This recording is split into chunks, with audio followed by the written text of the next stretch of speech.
Bom dia, eu quero saudar a você com a graça e a paz do Senhor Jesus e mais uma vez dizer que é um prazer, é uma grande honra poder estar contigo nesta manhã para juntos sermos edificados pela palavra do Senhor em nossa escola dominical.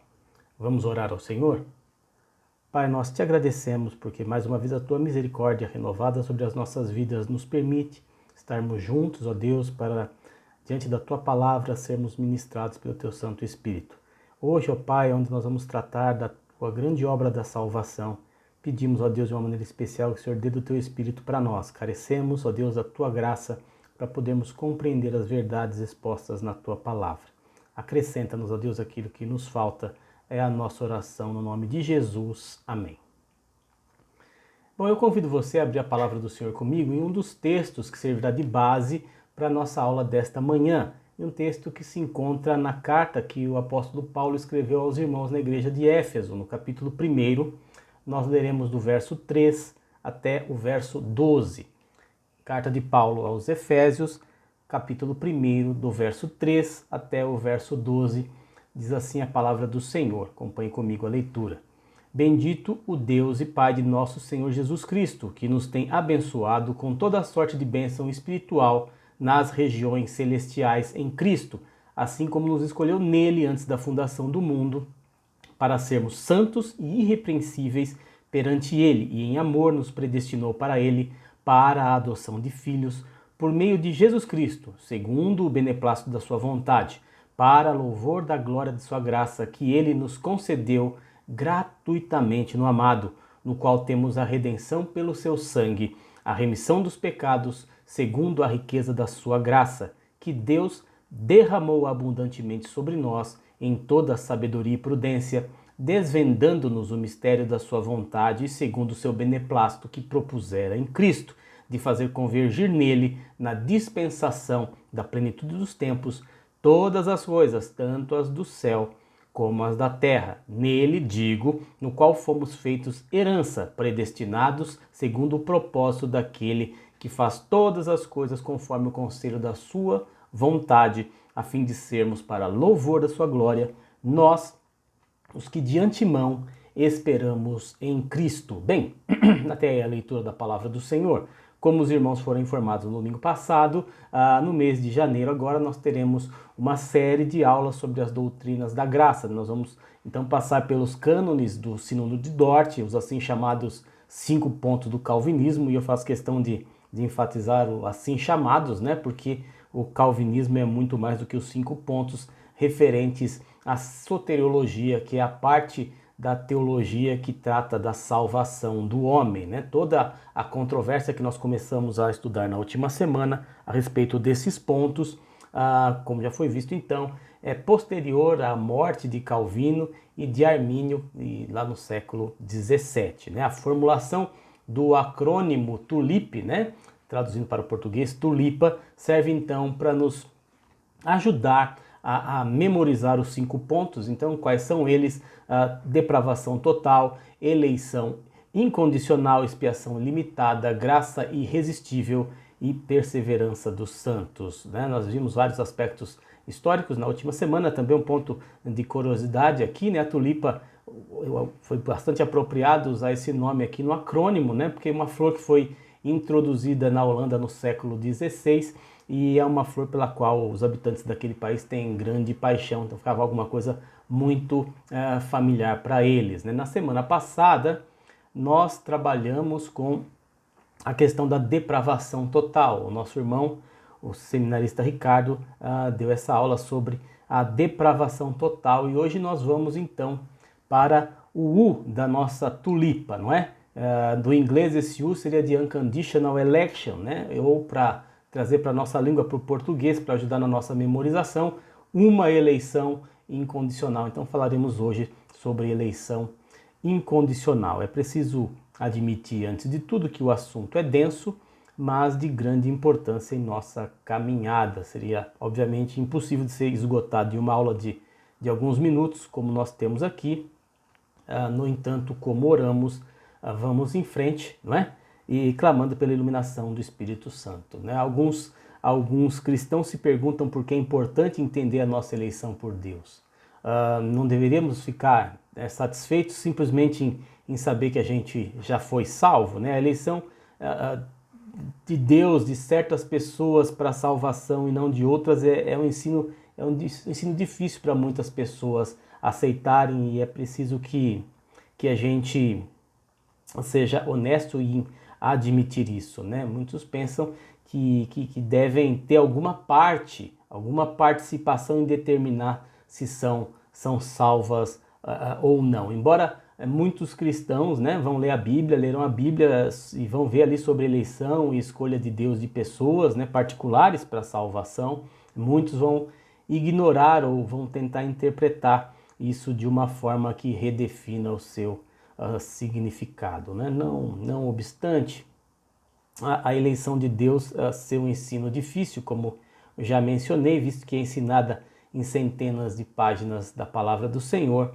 não deve ser ignorada, não é? De maneira nenhuma, ela nos dá um entendimento correto de Deus com respeito à sua misericórdia, a graça e onipotência de seu plano eterno para a nossa salvação. Então, nesse sentido, ter o entendimento correto da eleição é determinante para se entender corretamente outras doutrinas relacionadas, né, tal como a gente acabou de dizer, sobre a natureza da extensão do nosso pecado, a escravidão da nossa vontade, a graça de Deus, porque não, na nossa salvação, e a nossa apresentação do Evangelho aos perdidos. Então, ter um entendimento correto da eleição tem um impacto determinante em todas esses aspectos que eu mencionei. Acho que é importante, até a título de introdução ainda, a gente ter algumas definições, né, sobre uma pré-ordenação, né? O ensino da Escritura sobre a eleição é uma parte de uma doutrina muito mais ampla da soberania absoluta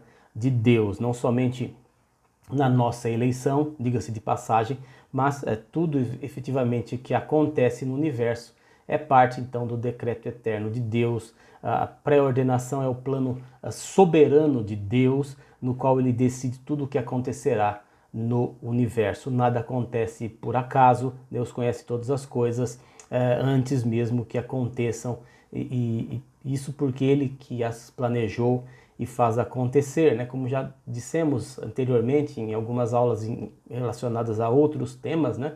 O Senhor não é, como muitos gostam de colocar, né? Um relojoeiro que programou ou que fez o relógio, deu corda e largou o relógio ali, né, trabalhando sozinho, né? Nada acontece por acaso. Vamos abrir a palavra do Senhor, ainda voltando, né, em Efésios, no primeiro capítulo, uma ênfase ao versículo 12, né? Ao versículo 11, perdão, Efésios 1, 11. Nele, digo, em que também fomos feitos herança, havendo sido predestinados conforme o propósito daquele que faz todas as coisas segundo o conselho da sua vontade. Por exemplo, um exemplo bastante prático na palavra do Senhor é o relato, por exemplo, na vida de José, como embora seus irmãos o tenham vendido para ser escravo no Egito, Deus usou isso para o bem, não é? Como nós conhecemos bem a história, para salvar a eles e aos próprios egípcios da fome, né? Veja o que José diz então aos seus irmãos, no livro de Gênesis, capítulo 45, verso 8. As palavras de José para os seus irmãos. Gênesis 45, verso 8.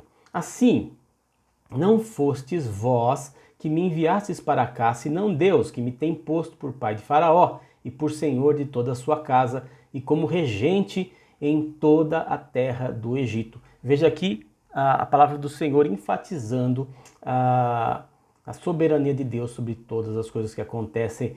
Tudo está debaixo do controle de Deus, então assim, dessa maneira nós não precisamos ficar ansiosos, né? O próprio salmista diz, mas o nosso Deus está nos céus e faz tudo o que lhe apraz, Salmo 115, verso 3. Então, algumas coisas importantes para nós colocarmos aqui sobre a pré-ordenação relacionada então à soberania, onipotência de Deus.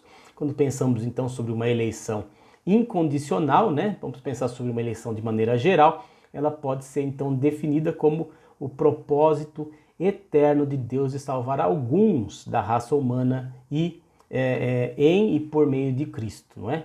Pedro, escrevendo na sua primeira epístola, lá no capítulo 1, ele diz assim nos primeiros 2 versos: aos eleitos de Deus, e depois segundo a presciência de Deus Pai em santificação do Espírito para a obediência e aspersão do sangue de Jesus. Trazendo para a nossa realidade, né, toda a eleição que conhecemos, ela é uma eleição condicional, né? Nós acabamos aí no final do ano passado, passamos por uma eleição, né? E quando a gente vota num candidato em determinada eleição, seja para o que for, né?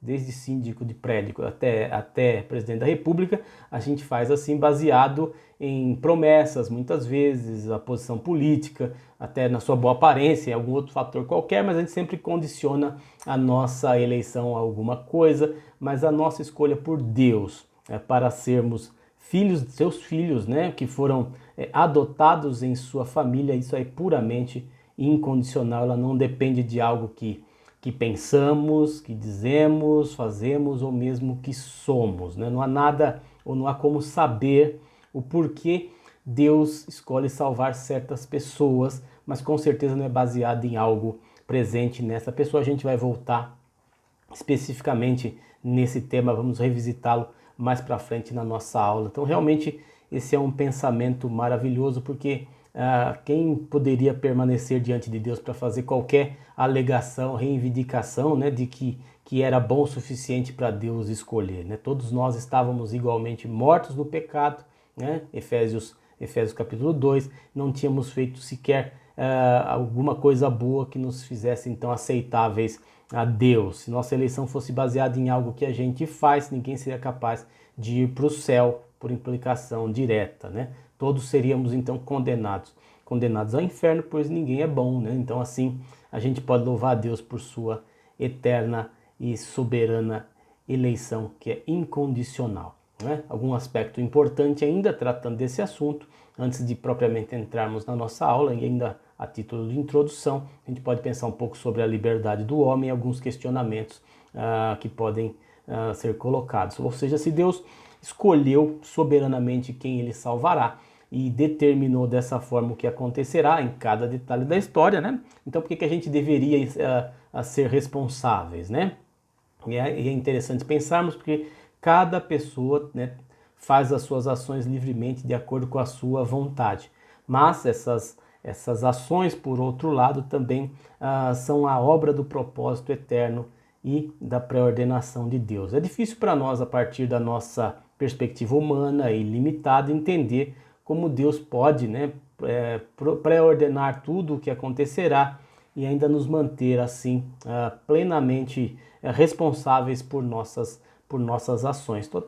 Todavia, isso é consistente com o ensino da palavra, com o ensino da Escritura. É só pensar um pouco sobre o sermão de Pedro, né, no dia do Pentecostes, Atos 2. Convido você a abrir a palavra do Senhor, Atos 2, verso 23. Diz assim, Atos 2, 23. O discurso, então, ali de Pedro, o sermão de Pedro no dia de Pentecostes. Sendo este, né, se referindo a Jesus, entregue pelo determinado desígnio e presciência de Deus, vós o matastes, crucificando por mão de iníquos. Vou repetir o texto. Sendo este, se tratando de Jesus, entregue pelo determinado desígnio e presciência de Deus, vós o matastes, crucificando-o por mãos de iníquo. Então Pedro reconhece aqui que, embora estivesse no plano de Deus que Jesus fosse morto, né, os judeus aqui que condenaram Jesus e o entregaram aos romanos, né, que o crucificaram, eles foram culpados por suas ações, né? Deus ordena os meios, bem como os fins dos eventos humanos, sem violar, contudo, a liberdade e a responsabilidade humana. Isso é adicionalmente ensinado, por exemplo, na oração dos discípulos após Pedro e João terem sido soltos do Sinédrio, né? O tribunal judeu. É só a gente avançar um pouco na palavra do Senhor. Atos 4, os dois versos aqui, o verso 27 e o verso 28, Atos 4, 27 e 28, uma oração então aqui dos discípulos depois que Pedro e João, né, terem sido soltos. Porque verdadeiramente se ajuntaram nessa cidade contra o teu santo servo Jesus, ao qual ungiste Herodes e Pôncio Pilatos, com gentios e gente de Israel, para fazerem o quê? Fazerem tudo o que a tua mão e o teu propósito predeterminaram. Aqui, nós vemos que nada, nem mesmo a morte ofensiva do Filho de Deus, segunda pessoa da Trindade, acontece a parte do propósito fixado por Deus. Deus assegura soberanamente que sua mão forte, poderosa, acompanha a sua vontade, né? Todavia, aqueles que praticaram esse assassinato e todas as más obras, né, com relação a Jesus, em relação a tudo que acontece, eles são agentes, então, plenamente responsáveis diante de Deus por suas ações. Então, passado esse momento, então, de introdução desses pontos aqui que, de fato, são importantes, vamos pensar um pouquinho sobre isso. Na última semana, o Ricardo, o seminarista Ricardo, nosso irmão seminarista Ricardo, trouxe uma aula sobre a doutrina da depravação total, inclusive que é de suma importância, como veremos, para a exposição das demais, né, dos demais pontos. A gente vai ver uma sequência de ações de Deus a partir de agora para salvar o seu povo. Cada um dos pontos, não é? Dos 5 pontos do calvinismo, né? Ou cada um desses pontos relacionados à soteriologia reformada, como já vimos, ele vem em resposta a uma formulação. Então eu gostaria de começar considerando negativamente com vocês. Então, o contrário de uma eleição incondicional seria, obviamente, uma eleição condicional. Então, defensores dessa crença geralmente baseiam a eleição na presciência de Deus, né, das ações e reações, ou respostas mesmo, humanas, né? Ou seja, Deus olha pelo túnel do tempo, não é? E sabe de antemão quem vai responder positivamente ao Evangelho e quem, né, não vai. Então ele sabe de antemão quem irá exercer fé e quem não irá.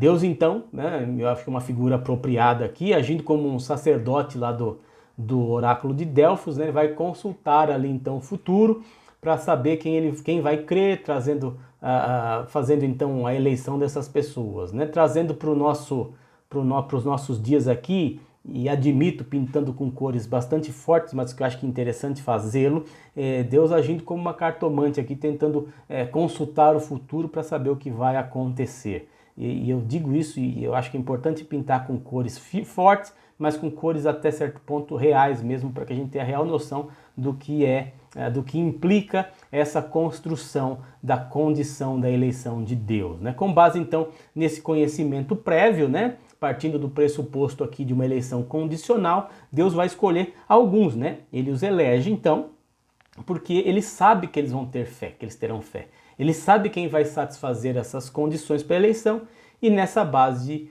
os elege. O texto mais usado por quem crê na eleição condicional está no escrito paulino, na carta de Paulo aos irmãos da igreja de Roma, no capítulo 8.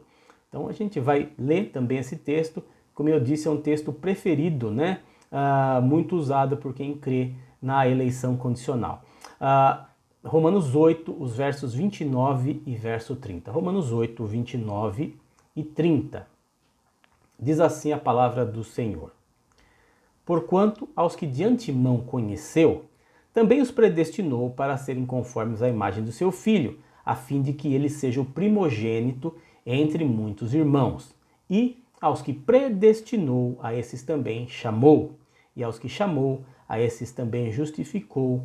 E aos que justificou, a esses também glorificou. Aí trata um pouco sobre a ordem da salvação, da ordem dos salutos, mas não é o tema da nossa aula de hoje, né? Então, aqueles que defendem a visão da presciência, a visão presciente, eles presumem da seguinte forma, acompanhe comigo o raciocínio. Visto que pré-conhecimento no texto que nós acabamos de ler está antes de predestinação, né? É só você ver o texto ali, voltando, olha lá, para o 29. De antemão conheceu e na sequência também os predestinou. Então, visto que o pré-conhecimento está no texto antes de predestinação, então o pré-conhecimento deve ser a base da predestinação da eleição. Paulo efetivamente não diz isso de maneira nenhuma, ele simplesmente diz que Deus predestinou aqueles a quem conheceu de antemão, não é? Agora, quem mais ele poderia concebivelmente predestinar? É claro que ele teria que conhecer, né? E aqui cabe um parêntese, uma reflexão sobre a expressão conhecer, que em geral na Bíblia suplantem muito o simples conceito de presciência, né? De presciência pura e simples, muito mais do que isso, implica um relacionamento de amor, muitas vezes de envolvimento, né? O conhecer é uma expressão muito forte na palavra do Senhor. Vide a linguagem dos Salmos, por exemplo, o Salmo 1, né? Porque o Senhor conhece o caminho dos justos, mas o caminho dos ímpios perecerá, né? Alguma das coisas interessantes aqui é pensarmos um pouco sobre a questão do conhecer de Deus, ou como conhecemos a Deus e como Deus nos conhece, a imensa diferença que há entre essas duas afirmações. Nós podemos conhecer a Deus, né, de uma maneira permitida por Ele através da sua revelação, mas Deus nos conhece plenamente, né? Antes que Deus então possa escolher alguém, voltando ainda para o nosso pressuposto aqui, né, de uma eleição condicional, né? Ele antes de escolher alguém para alguma coisa, ele deve então ter em mente como objeto da sua escolha, do seu amor. Quando Paulo liga a predestinação aqui a pré-conhecimento, ele não diz nada a respeito sobre esse pré-conhecimento incluir a pessoa satisfazer alguma condição para a eleição. De maneira nenhuma você não vai encontrar isso. Poderia fazê-lo se o desejasse, né? Ou se isso realmente fosse a argumentação que Paulo estaria fazendo, né? A gente tem que partir do pressuposto e pensarmos aqui, antes de uma análise mais detida, que os pontos de partida são diferentes. Nós sustentamos e vamos defender aqui, durante a nossa aula, durante a nossa exposição, que o pré-conhecimento de Deus, né, está baseado no propósito, no seu propósito ou no seu plano, né? Ou seja, Deus sabe porque Ele pré-ordenou, Ele criou o futuro, Ele colocou o futuro lá. Ele não vai precisar olhar através do túnel do tempo para saber quem haverá de crer, né? Ele pré-ordenou, então de modo que a eleição não está baseada em nenhuma condição imaginária inventada pelo homem, mas desta forma resulta da livre vontade do Criador, né? A parte de qualquer obra de fé do homem espiritualmente morto. Vamos lembrar do que está escrito em Efésios 2, né? Ele nos deu vida estando nós mortos em nossos delitos e pecados, né? Tudo, como eu disse, aí volto ao ponto da importância do primeiro ponto, né, da primeira construção trabalhada na última semana sobre a depravação total. Tudo está ligado com esse primeiro ponto, né? E o questionamento óbvio é se a depravação ela é total ou ela é parcial. Ou seja, nesse aspecto aqui, o que nos difere dos nossos irmãos arminianos, e eu desde já deixo isso muito claro, com quem trabalho, né, quem tem aula comigo sabe sobre isso, não tenho nenhuma dificuldade, obviamente, de chamar os arminianos de irmãos, né? Mas a diferença, o que nos difere no que diz respeito à soteriologia, no que diz respeito à doutrina da salvação, são as nossas respectivas doutrinas a respeito do homem em última instância, né? Então vamos lá. Se o homem, um exercício aqui para nós fazermos, se o homem então tem vontade livre, como crê, por exemplo, o arminiano, e não é nem escravo de Satanás, nem do pecado, isso obviamente antes de ser alcançado por Deus, então ele é capaz de criar, né, a condição pela qual Deus pode elegê-lo e salvá-lo, né? Contudo, né, se o homem não tem vontade livre, né, se o arbítrio do homem não é livre, é servo, conforme nós entendemos aqui, estamos defendendo, né, em sua situação então atual, né, sem Cristo, ele é escravo de Satanás e do pecado, então a sua única esperança é que Deus o tenha escolhido por sua livre vontade e o tenha elegido para a salvação. Eu acho bastante importante nós vermos o que nos diz a Confissão de Fé de Westminster, no capítulo 3, quando ela trata sobre os eternos decretos de Deus. E é uma leitura bastante importante e edificante nesse sentido.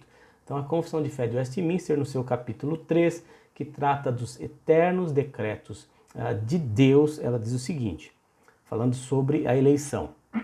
Perdão.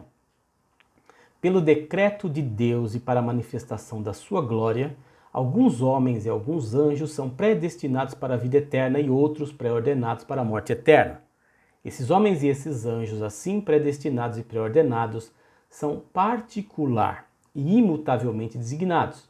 O seu número é tão certo e definido que não pode ser nem aumentado nem diminuído. Segundo o seu eterno e imutável propósito e segundo o santo conselho e beneplácito da sua vontade, Deus, antes que fosse o mundo criado, escolheu em Cristo para a sua glória eterna os homens que são predestinados para a vida. para o louvor da sua gloriosa graça. Ele os escolheu de sua mera e livre graça e amor, e não por previsão de fé, ou de obras, ou boas obras e perseverança nelas, ou de qualquer outra coisa na criatura que a isso o movesse como condição ou causa. É uma linguagem da confissão de fé, uma linguagem bíblica, obviamente. A gente basicamente depreende aqui todas essas afirmações aqui, daquilo que passagens bíblicas nos informam, mas eu queria destacar com vocês alguns termos, né, que nós acabamos de ver aqui. Decreto de Deus, né? Lembra que eu acabei de dizer a respeito disso, não é? Nós baseamos a questão da presciência de Deus no seu decreto. Ele sabe não porque precisa consultar, mas porque decretou, porque pré-ordenou, né?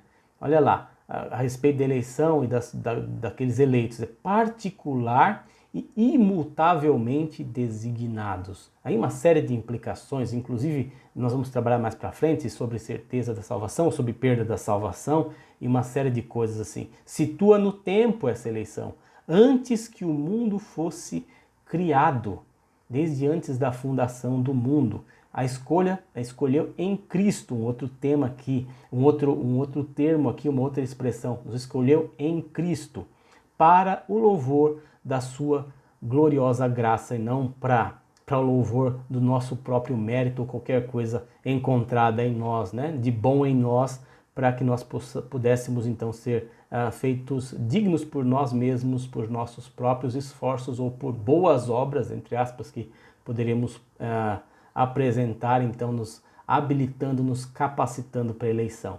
Não por previsão de fé ou de boas obras, como disse, e perseverança nelas. Um ponto importante aqui e para nossa reflexão: Deus escolhe de acordo com o bom prazer da sua vontade. Não significa, por conta disso, que suas escolhas são por capricho, como muitos podem afirmar, ou são arbitrárias, não é? Uma escolha arbitrária é aquela sem nenhuma razão. Nós afirmamos, e volto a afirmar aqui, que a eleição de Deus não é baseada em nada previsto na vida dos homens, porque a palavra de Deus diz isso. Isso não é o mesmo que afirmar que a eleição seja feita sem nenhuma razão. A razão não é algo que Deus encontra em nós, fique claro. A ideia é bastante sedutora, inclusive, para o coração corrompido do homem, não é? Aliás, aquele coração que muitos dizem, né? Siga o seu coração. E aí que é uma raiz de muitos males, né? Porque o nosso coração, desesperadamente corrupto, como a própria palavra do Senhor nos diz, a gente não pode confiar no nosso coração, né? É uma ideia bastante sedutora, né? Porque o coração corrompido do homem busca sempre alguma glória para si, não é? Ou algumas construções do tipo, né? Deus tinha mesmo que me salvar, não é? Obviamente, sendo como sou, as pessoas não verbalizam isso, não é? Mas é como se verbalizassem ou vivem como se fosse assim, né? Tendo essa convicção de que Deus não fez mais do que a obrigação em salvá-lo, porque afinal ela é uma pessoa boa, uma pessoa de boas obras, então ela fez por merecer, né? Ela fez por merecer um aspecto de seus próprios méritos a salvação em Cristo, né? Em sua vontade insondável, misteriosa, Deus escolhe por razões que só Ele conhece. A palavra nos informa que é conforme o seu próprio prazer, isso ela nos diz que é o seu direito divino. Então, pensando um pouco sobre isso, sobre o aspecto de Deus aqui, seu prazer é descrito como bom, né? Bom prazer. E se algo agrada a Deus, lhe dá prazer, certamente é bom, não há prazer ou mau prazer em Deus, né? O problema de muitas igrejas modernas é que elas vão muito além do que Armínio propôs aqui. Na verdade, até os seus próprios remonstrantes, os próprios alunos, acredito que já foram além, né, do que Armínio de fato defendia, né? Na prática, muitas igrejas modernas, elas flertam, ou por que não dizer, abraçam, né, de uma maneira desmedida, uma heresia bastante antiga, né, de Pelágio, né? Como os irmãos sabem, Pelágio de Bretanha, um monge que viveu lá entre os séculos 4 e 5, né? E ele, entre as suas formulações, das suas proposições, tem uma bastante conhecida, e que eu gostaria de ler para vocês. Todo homem é totalmente responsável pela sua própria salvação. Vou repetir.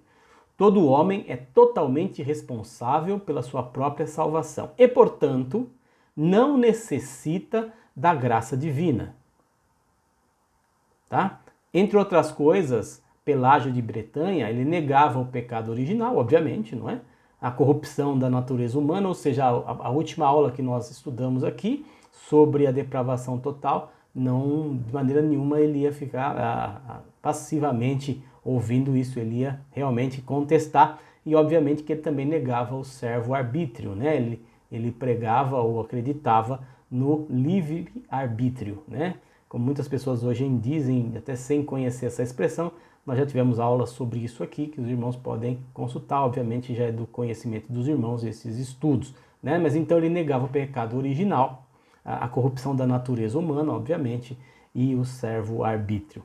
Pode parecer até escandaloso o que eu estou dizendo, mas analisando friamente algumas doutrinas dos nossos dias, é isso que, velada ou não, tão veladamente elas estão pregando. E é muito simples de você entender isso, né? A questão das conquistas, dos merecimentos, de tudo extrapolado, inclusive para a questão da salvação. Eu gostaria de destacar ainda mais uns versos da palavra do Senhor que nos ajudam então nesse estudo dessa eleição incondicional da parte de Deus. Vamos abrir a palavra do Senhor na Epístola de Paulo aos Romanos.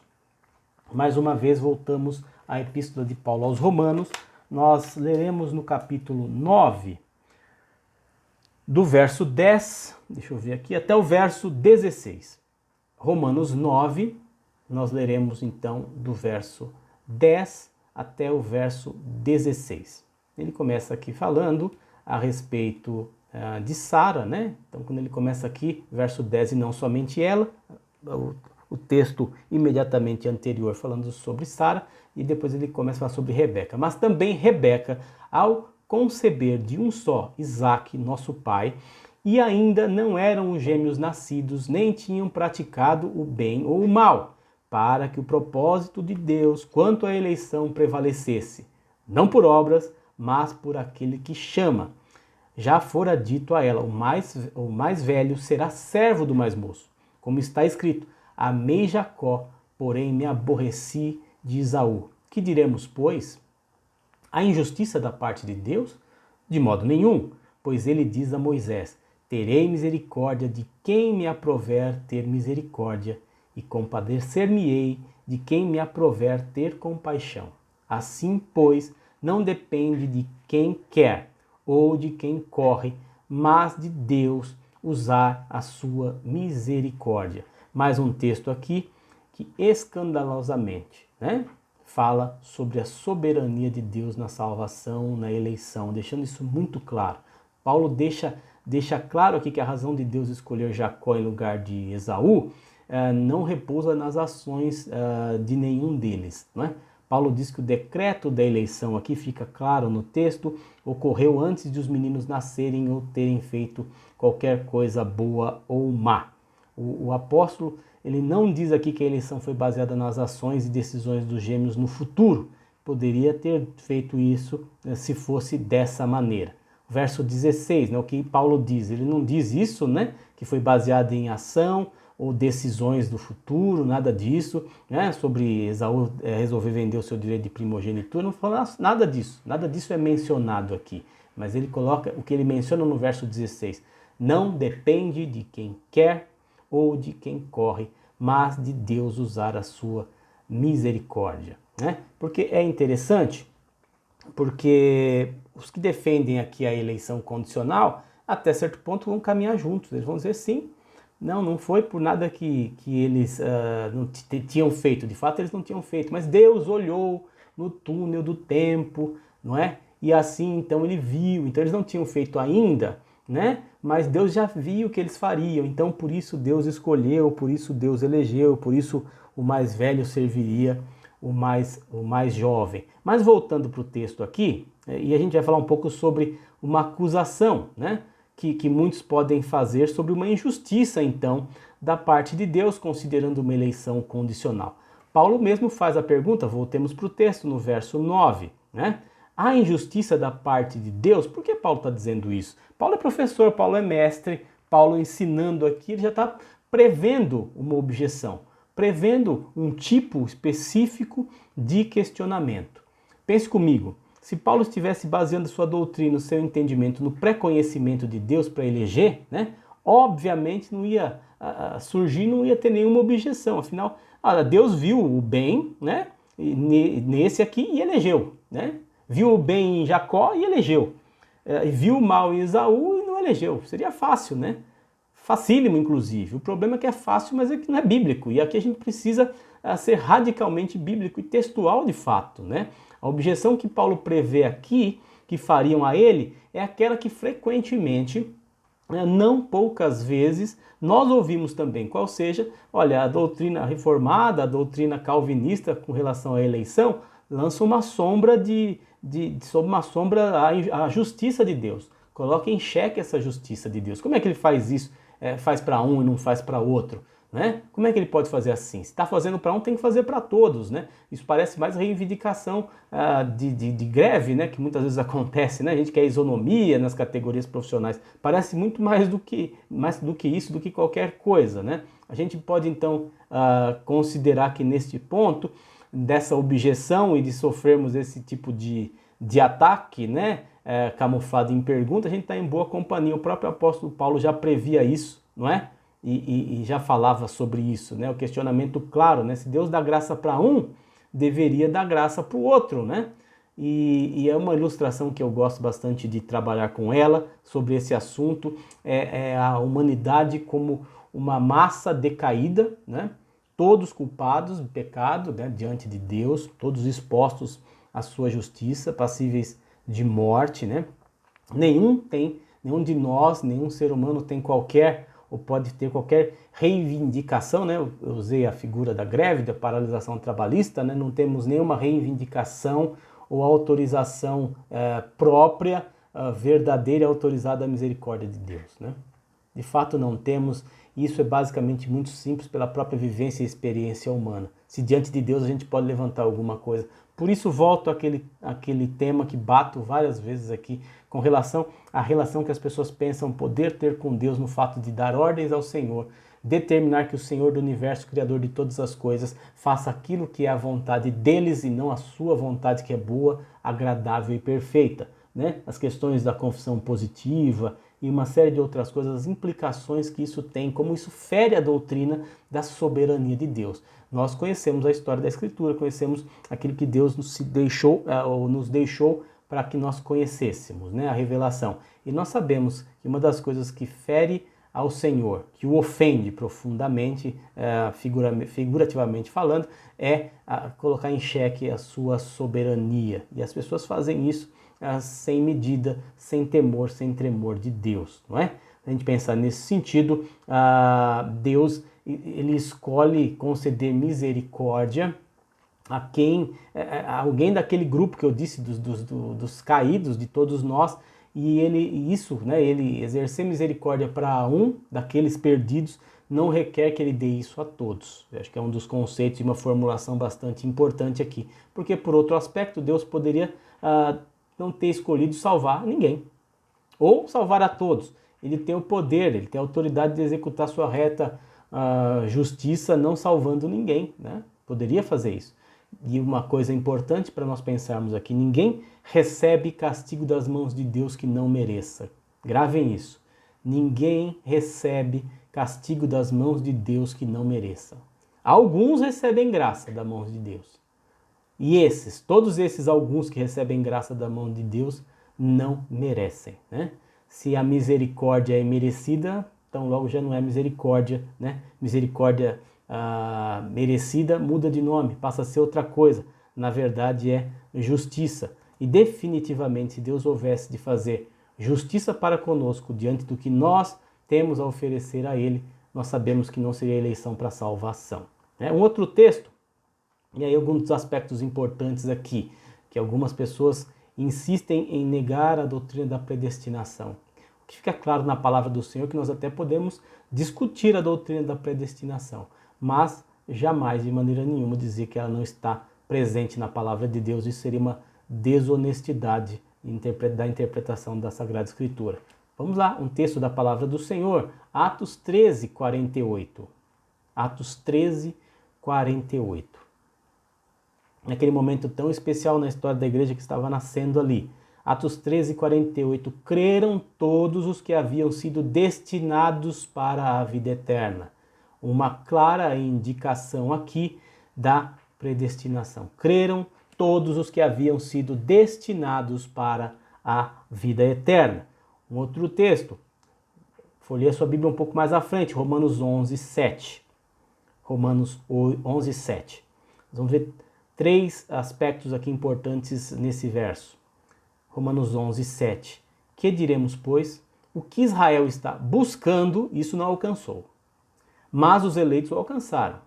E os demais foram endurecidos. Então nós temos aí 3 grupos: Israel, os eleitos e os demais. Israel busca, mas não encontrou, não alcançou. Os eleitos alcançaram, porque eleitos são. E os outros foram endurecidos. 3 aspectos aqui. Não é a questão simplesmente de buscar, não é? E aí implica especificamente na categoria dessa busca, de como essa busca é feita e o que motiva a busca, né? Não foi alcançado. Os eleitos alcançaram e ainda outros foram endurecidos. E é interessante aqui que é um outro texto que fala especificamente da soberania de Deus, né? Da soberania de Deus. Eu gosto bastante de dizer para vocês, e sempre que possível reforço, a gente tem uma pintura, uma caricatura, um desenho horrível, né, que as pessoas fazem do Senhor, né? O retratam hoje nos nossos dias como um mordomo muito educado, muito delicado, afeminado até, que está lá ao nosso lado, sempre disposto a um estalar de dedos, fazer estritamente a nossa vontade da maneira como queremos, no momento em que queremos, e não existe uma pintura pior do que essa. Nós estamos diante do soberano Deus, Criador dos céus e da terra, aquele que pré-ordenou, pré-determinou todas as coisas. Algumas implicações aqui para ficarem bem claras para nós nesta manhã. Nós estamos onde estamos, estamos diante da graça do Senhor, envolvidos por ela, alcançados por ela, é pela sua misericórdia, não é por nossos próprios méritos, por boas obras que possamos fazer, nada disso, mas são pelos méritos do Senhor Jesus na cruz do Calvário, pela graça de Deus. Deus amou e resolveu então salvar os piores pecadores, né, nos quais aqui nos encontramos, não é? Deus é um Deus que salva, Deus é um Deus que salva pecadores, efetivamente. A visão da presciência, né, como base, como basilar para a eleição, como uma eleição condicional, ela não é uma maneira de explicar a doutrina bíblica da eleição. Né? Na verdade, ela é uma negação completa dessa doutrina. E aqui a gente precisa ser bastante claro com relação a isso que nós estamos dizendo. Não é? Não é que é uma maneira de explicar a doutrina da eleição. Não, é uma negação completa. Você foge completamente dessa doutrina quando você trabalha com essa questão da presciência como base da eleição. Né? Por outro lado, isso também é uma crítica, muitas vezes, para nós, que cremos numa eleição incondicional, né? Uma crítica intramuros, então, né? Uma interpretação irresponsável da doutrina, né? Da eleição, ou seja, aquela interpretação que promove um viver abraçado com o pecado, afinal, eu sou eleito, então eu posso fazer qualquer coisa, né? Porque no final vai dar tudo certo, uma vez salvo, sempre salvo, e uma deturpação, obviamente, dessa afirmação, né? Que é preciosa. É uma pura presunção mesmo, como eu disse, arrogância, e definitivamente ela não expressa a marca da graça, da eleição de Deus na vida de quem assim procede. A correta interpretação da eleição nesse sentido, como dissemos desde o começo, ela vai ser então determinante para se entender corretamente outras doutrinas relacionadas, tais como a natureza da extensão do nosso pecado, falando sobre a depravação total, né? A escravidão da nossa vontade, né? A queda do livre-arbítrio, né? Sobre a graça de Deus, né? A extensão dessa graça, o tamanho dessa graça. Não é uma graça que ajuda um pouquinho, não, a graça que faz só um pouquinho, completa só um pouquinho que falta. É uma graça completa que faz efetivamente tudo em nós, através de nós, né? E também uma correta interpretação da doutrina da eleição muda radicalmente a nossa apresentação do Evangelho aos perdidos, né? Eu já falei algumas vezes com vocês sobre um folheto que eu vi antigamente, né? Um folheto evangelístico, que pela graça e providência de Deus deve ter alcançado muitas pessoas, mas o conceito era um conceito complicado, não é? Porque ele dizia alguma coisa sobre um naufrágio, né? Então o relato era de todos nós, as pessoas, a humanidade dentro de um navio, e aí esse navio então está indo a pique, está afundando, né? Diante açoitado por ondas terríveis, e aí então existiam boias jogadas ao mar, e cada uma das boias com um nome ali, né, de uma religião, de uma crença. Então tinha a boia do budismo, a boia do cristianismo, a boia do espiritismo, e o desafio do folheto era: você está no mundo que esse navio ele está afundando, né, diante dessa tempestade terrível que o assola, então lance-se ao mar, né, e nade até a boia do cristianismo, e aí você então vai ser salvo, né? E eu, em contrapartida, gosto de pensar um pouco sobre Efésios 2, na questão de estarmos mortos em delitos e pecados, e a ilustração talvez mais correta seria o seguinte: a gente está no navio que é o mundo, só que nós não estávamos lá, né, no tombadilho, lá, vendo ali em cima no convés, vendo as ondas, não, nós estávamos presos no porão, né? Como que assistiu aquele filme Titanic, algumas cenas ali que eles trancam os porões. Então nós estamos presos nos porões, o porão já inundou e nós já estamos mortos, mortos em delitos e pecados. Nós não temos a menor condição de nós mesmos pularmos ao mar, enfrentarmos as ondas e nadarmos, e então irmos ali abraçar o evangelho, o cristianismo, para que dessa maneira sejamos salvos, não é? Acho que é uma ilustração muito mais bíblica, né, que poderia constar nesse folheto. Talvez ele não fizesse tanto sucesso, né, considerando aquilo que nós já vimos ao longo da nossa aula, não é? Continuando algumas conclusões, já caminhando para o fim da nossa aula: ninguém confessando o nome de Jesus, arrependido de seus pecados verdadeiramente, será deixado para trás por não ser eleito. Esqueça esse conceito, não é? É um conceito muito primário, né? Deus toca nos corações, nós vamos ver o chamado de Deus nas próximas aulas e de como isso acontece. Então, ninguém confessando o nome do Senhor, arrependido verdadeiramente dos seus pecados, será deixado para trás, né? Uma outra questão relacionada a uma interpretação irresponsável do conceito da eleição, né? Então, se é assim, se Deus elege, se é Deus que predetermina e ordena, por que a gente deve pregar, né? Se eu devo pregar, então me dê um bom motivo para isso. A palavra de Deus nos dá muitos bons motivos, né? Ela nos ordena a ir, a pregar, a fazer discípulos, né? Não cabe a nós conhecer a totalidade da mente inescrutável do Senhor, dos seus pensamentos, dos seus caminhos, né? Não nos é dado isso de conhecer os pensamentos de Deus, além daquilo que Ele nos quis revelar. A nós cabe o conhecer a Deus no sentido daquilo que foi revelado, e o conhecimento, e o melhor conhecimento de Deus implica em obedecer aquilo que Ele fala, e a sua palavra deixa isso bem claro para nós. Para terminar, um dos conceitos importantes da doutrina da eleição incondicional é que ela traz segurança para nós, no sentido de que não depende de nós a nossa salvação, e sim do soberano decreto de Deus, Ele que é todo-poderoso, onipotente, onisciente e onipresente, Ele que, enfim, é o fiel guarda do nosso tesouro e há de fazê-lo até o dia em que nos encontrarmos com Ele. Que Deus nos abençoe e que possamos então entender, né, que na doutrina da eleição existe uma beleza da nossa relação com Deus e do amor que Ele tem para conosco, um Deus soberano que salva pecadores, não pelos seus próprios méritos, mas por meio da sua graça e do seu amor. Vamos orar mais uma vez?